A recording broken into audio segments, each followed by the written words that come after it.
Hello everyone. आज की story है एक बेवफा पत्नी के बारे में कि कैसे वो लड़की अपने पति को धोखा देती है और अपने हाथों से अपने घर को बर्बाद कर लेती है। तो चलिए आज की कहानी शुरू करते हैं।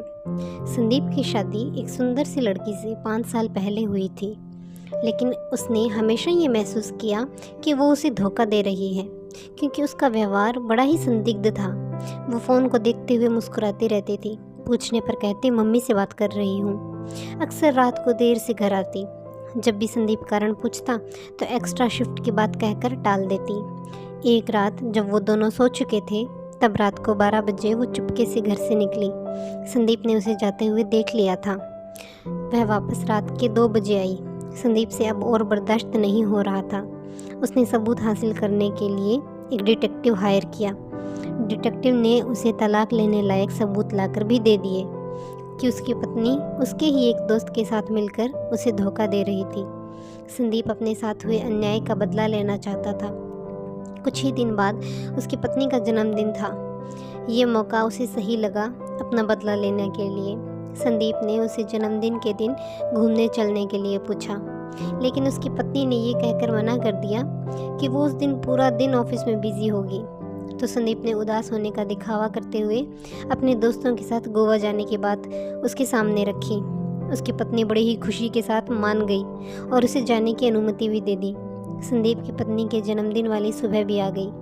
संदीप ने अपने घर पर अपनी पत्नी के पिता, माँ, भाई, बहन और कुछ दोस्तों को इकट्ठा कर लिया और उन सबको बताया कि वो उसे सरप्राइज़ देना चाहता है और हम सरप्राइज़ देने के लिए सुबह 7 बजे घर में घुसेंगे। संदीप सभी को लेकर अपने अपार्टमेंट की तरफ चल दिया। सभी को चुपचाप आगे बढ़ने का इशारा किया।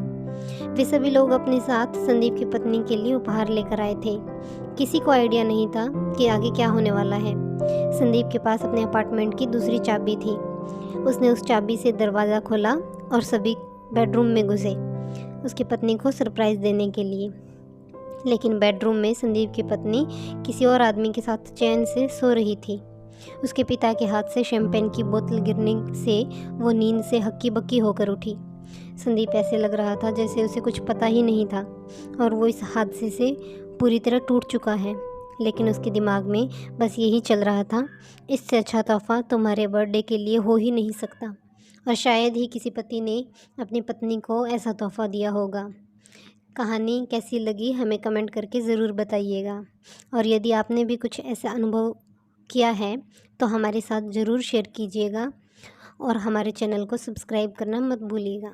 Thank you.